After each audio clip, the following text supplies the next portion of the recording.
السلام عليكم ورحمة الله وبركاته. الحمد لله والصلاة والسلام على رسول الله أما بعد. கணியத்திற்குரிய சகோதர சகோதரிகளே, நாம் இந்த ரமதான் மாதத்திலே தொடராக மக்களின் பார்வையில் சாதாரணமாக கருதப்படக்கூடிய தீமைகளின் எச்சரிக்கைகளை பற்றி பார்த்து வருகிறோம்.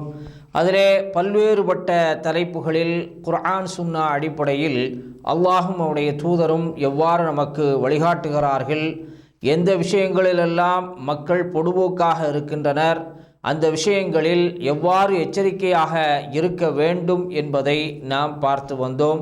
அதனுடைய தொடர்ச்சியாக இன்றைக்கு முதலாவதாக சூதாட்டம், அதாவது சூதாட்டத்திலே ஈடுபடக்கூடியவர்கள் எந்த அளவிற்கு எச்சரிக்கை உணர்வோடு இருக்க வேண்டும், அது மார்க்கத்திலே அனுமதிக்கப்பட்டிருக்கிறதா என்பதை குர்ஆன் சுன்னா அடிப்படையிலே நாம் பார்க்கவிருக்கிறோம். நபிகள் நாயகம் ஸல்லல்லாஹு அலைஹி வஸல்லம் அவர்கள் இந்த சூதாட்டத்தை தடை செய்திருக்கிறார்கள்.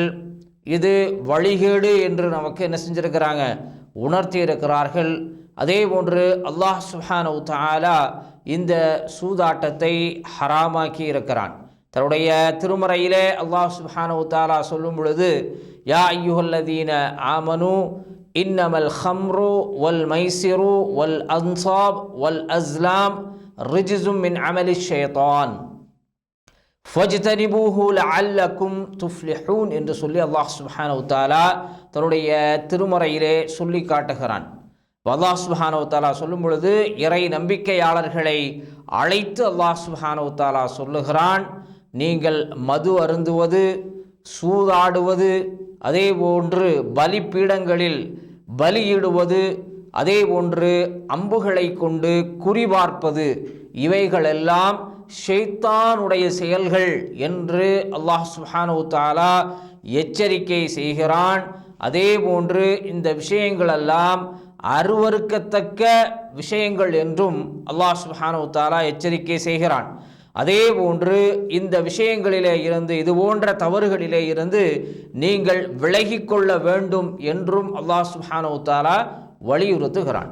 அப்போ இந்த ஷைத்தானுடைய செயல்களில் ஒன்றுதான் இந்த சூதாட்டம்.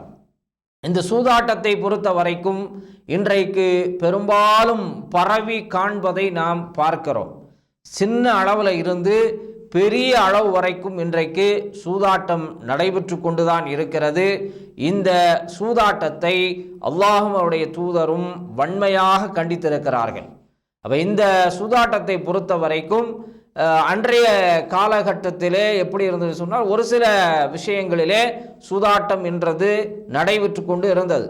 அதாவது குறிப்பிட்ட சில விளையாட்டுக்களை எடுத்துக்கொண்டோம் என்று சொன்னால் அதில் என்ன செய்வாங்க, அதாவது பந்தயங்களிலே என்ன செய்வது என்று சொன்னால் அவர்கள் சூதாடக்கூடிய நிலை இருக்கும். அதாவது அது மேலே பெட்டு கட்டுவாங்க.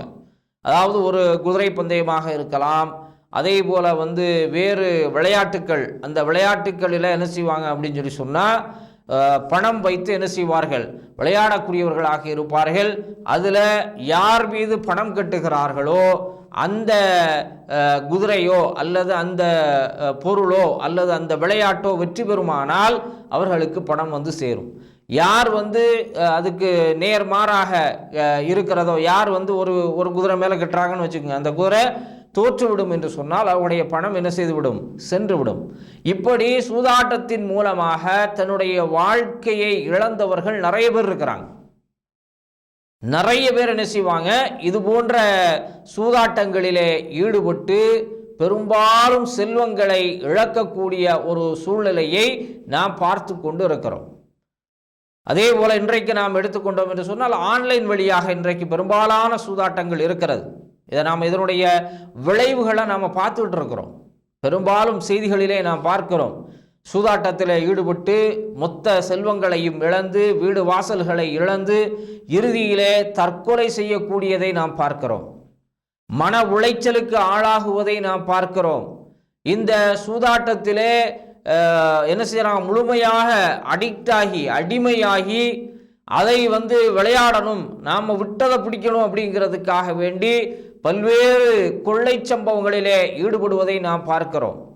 அப்போ அதுக்கு வேண்டி பணத்திற்காக என்ன செய்கிறாங்க, எதை செய்வதற்கும், அதே போன்று கொலைகளை செய்வதற்கும் தயாராக இருக்கிறார்கள். இது போன்ற நிகழ்வுகள் எல்லாம் என்ன செய்திருக்கிறது, நாம் பார்த்திருக்கிறோம். நம்முடைய கால சூழ்நிலையில் இது போன்ற நிகழ்வுகள் நடந்திருக்கிறது. அதற்கு அடிப்படை என்னவென்று சொன்னால் சூதாட்டம். அந்த பெட் மேட்ச் அப்படிங்கிறத என்ன செய்கிறாங்க, முழுமையாக அதில் விட்டதை பிடிக்கணும் அப்படிங்கிறதுக்காக வேண்டி என்ன செய்கிறார்கள், பல்வேறு தவறான வழிமுறைகளை கையாளுகிறார்கள். அதே போல இந்த சூதாட்டத்தில் ஈடுபட்டவர்கள் விட்டதை பிடிக்கணும் அப்படிங்கிறதுக்காக வேண்டி என்ன செய்வார்கள், அதிகமாக கடன் வாங்குகிறார்கள். கடன் வாங்கி விளையாடுறாங்க, வட்டிக்கு வாங்குகிறார்கள். அதனால் அந்த பணம் எல்லாம் போய் வட்டி கட்ட முடியாமல் முழுவதுமாக மன உளைச்சலாகி தற்கொலை செய்கிறார்கள். வீடு, அவர்களுடைய சொத்துக்களை எல்லாம் விற்கின்ற சூழல் ஏற்படுகிறது. இப்படி இந்த சூதாட்டத்தின் மூலமாக பாதிக்கப்படக்கூடிய மக்கள் இன்றைய இன்றைக்கும் நாம் என்ன செய்து கொண்டிருக்கிறோம், பார்த்து கொண்டிருக்கிறோம். இப்போ இன்றைக்கு பல நாடுகளில் பல அரசாங்கங்கள் இதையெல்லாம் என்ன செய்திருக்கிறது, நேரடியாகவே தடை செய்து வைத்திருக்கிறார்கள். சில இடங்களில் என்ன செஞ்சிருக்கிறாங்க, ஓப்பன் பண்ணி விட்டுருக்கிறாங்க. சில இடங்களில் தடை செய்யப்பட்டிருக்கிறது. இப்படி பல்வேறு நிலைகளில் என்ன செய்வது என்று சொன்னால் இந்த சூதாட்டம் என்பது தொடர்ந்து கொண்டுதான் இருக்கிறது. இதிலே மக்கள் என்ன செய்ய வேண்டும், எச்சரிக்கையாக இருக்க வேண்டும். ஒரு சின்ன சூதாட்டமாக இருந்தாலும் பெரிதாக இருந்தாலும் என்ன செய்யக்கூடாது, நாம் அதிலே கலந்து கொள்ளக்கூடாது. அதை விட்டு முற்றிலுமாக நாம் என்ன செய்து கொள்ள வேண்டும், தவிர்த்து கொள்ள வேண்டும். இதை நபிகள் நாயகம் ஸல்லல்லாஹு அலைஹி வஸல்லம் அவர்கள் நமக்கு என்ன செஞ்சிருக்கிறாங்க, உணர்த்தி இருக்கிறார்கள். அதே போல இந்த சூதாட்டத்தை பொறுத்த வரைக்கும் குறைந்தபட்சமாக, அதாவது நாம் சின்ன சாதாரண விளையாட்டுகளாக இருந்தாலும் இந்த சாதாரண விளையாட்டுலேயே நாம் என்ன செய்கிறோம், பைசா வச்சு பெட்டு வச்சு விளையாடுறோம். இன்றைக்கு கிரிக்கெட் விளையாட்டு என்பது மிகப்பெரிய ஒரு சூதாட்டமாக இருக்கிறது. அதில் சின்னது முதல் பெரிய அளவிலான சூதாட்டங்கள் நடைபெற்று கொண்டிருக்கின்றன. எவ்வளவோ பணம் புரளுகிறது. அதன் மூலமாக இன்றைக்கு பல்வேறு கோடிகளை இழந்தவர்கள் இருக்கிறார்கள். அப்படி தங்களுடைய வாழ்க்கையே அழித்து விடக்கூடிய அளவிற்கு இன்றைய சூழலில் சாதாரண விளையாட்டுகளில் கூட இந்த சூதாட்டம் என்பது புகுத்தப்பட்டிருக்கிறது. எனவே அந்த அடிப்படையிலே இந்த பெட் மேட்ச் வைக்கிறது, அதாவது ஒருவருக்கொருவர் என்ன செய்கிறது, ஜெயித்தால் அது நீங்கள் ஜெயிச்சா அதை கொடுக்கணும், நாங்கள் ஜெயிச்சா இதை கொடுப்போம் அப்படிங்கிற அந்த நிலையில் பைசாவை வைத்து ஒரு விளையாட்டை விளையாடுவார்களேயானால் அது முற்றிலுமாக மார்க்கத்திலே தடை செய்யப்பட்ட ஒரு விளையாட்டாக இருக்கிறது. அது எந்த விளையாட்டாக இருந்தாலும் சரி, நம்ம சாதாரணமாக விளையாடக்கூடிய விளையாட்டுகளாக இருந்தாலும் சரி, அதில் நாம் என்ன செய்கிறோம், ஒருவருக்கொருவர் பணத்தை வைத்து விளையாடுகிறோம் என்று சொன்னால் அதுவும் சூதாட்டமாகவே கருதப்படும் என்பதை இங்கே நபிகள் நாயகம் ஸல்லல்லாஹு அலைஹி வஸல்லம் அவர்களும் அல்லாஹ் சுப்ஹானஹு வ தஆலாவும் நமக்கு உணர்த்துகிறார்கள். அப்போ அந்த அடிப்படையில் நாம் சில போட்டிகள் நடத்துகிறோம். இப்போ போட்டிகள் நடத்தப்பட்டு அதிலே பரிசுகள் வழங்கப்படுகிறது. அது பல்வேறு விளையாட்டுகள் நடைபெறுகிறது. அது அனுமதிக்கப்பட்ட ஒன்று. அதில் ஒருவருக்கொருவர் என்ன செய்யறதில்லை, பணம் வைத்து விளையாடுவதில்லை.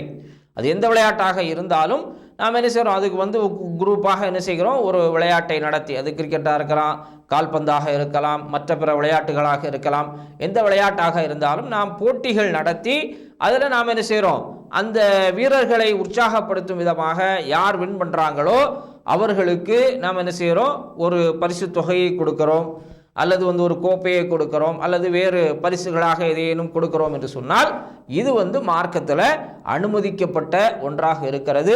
அது அல்லாமல் இந்த விளையாட்டை வைத்து என்ன செய்யறது, பணம் வைத்து விளையாடுவதோ அல்லது இந்த விளையாட்டிலேயே ஒருவருக்கொருவர் என்ன செய்யறது, பணத்தை நாங்கள் ஜெயித்தால் இவ்வளவு தருகிறோம், நீங்கள் ஜெயித்தால் இவ்வளவு தர வேண்டும் என்று சொல்லி பெட்டு கட்டி விளையாடினாங்க அப்படின்னா அது என்னது, மார்க்கத்திலே ஹராமாக்கப்பட்ட விளையாட்டு என்பதை நாம் தெரிந்து கொள்ள வேண்டும். அப்போ இந்த விளையாட்டுக்களில் நாம் என்ன செய்ய வேண்டும், எச்சரிக்கையாக இருக்க வேண்டும். எங்கெல்லாம் பணம் வைத்து விளையாடப்படுகிறதோ அந்த விளையாட்டுக்கள் அனைத்துமே மார்க்கத்திலே தடை செய்யப்பட்ட விளையாட்டுக்கள் என்பதை நாம் புரிந்து கொள்ள வேண்டும்.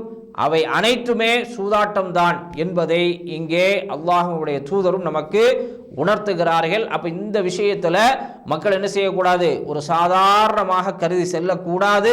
இந்த விஷயத்தில் மிகவும் என்ன செய்ய வேண்டும், கண்ணும் கருத்துமாக எச்சரிக்கையாக இருக்க வேண்டும் என்பதை நமக்கு அல்லாஹ்வுடைய தூதரும் உணர்த்துகிறார்கள்.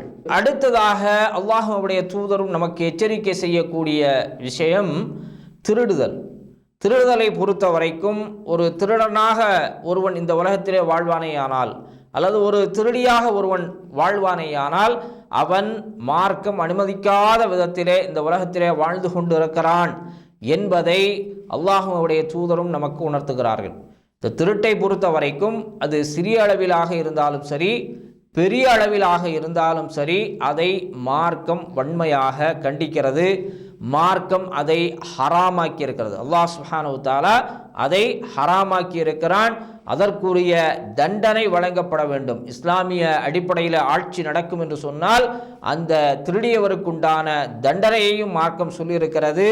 அந்த தண்டனை வழங்கப்பட வேண்டும் என்பதை அல்லாஹ்வுடைய தூதரும் நமக்கு சொல்லுகிறார்கள். அல்லாஹ் சுப்ஹானஹு வ தஆலா தன்னுடைய திருமறையிலே சொல்லி காட்டுகிறான், ஒஸ்ஸாரிகு ஒஸ்ஸாரிகாத்து ஃபக்தஉ ஐதியஹுமா ஜஸாஅன் பிமா கஸபா நகாலம் மினல்லாஹி வல்லாஹு அஸீஸுன் ஹக்கீம் என்று சொல்லி அல்லாஹ் சுப்ஹானஹு வ தஆலா தன்னுடைய திருமறையிலே சொல்லுகிறான். அதாவது திருடக்கூடிய ஆணாக இருந்தாலும் சரி, பெண்ணாக இருந்தாலும் சரி, திருடுகிறார்கள் என்று சொன்னால், திருடிகளாக இருக்கிறார்கள் என்று சொன்னால், திருடர்களாக இருக்கிறார்கள் என்று சொன்னால் அவர்களுடைய கைகள் வெட்டப்பட வேண்டும் என்பதை அல்லாஹ் சுப்ஹானஹு வ தஆலா மிக தெளிவாக சொல்லுகிறான்.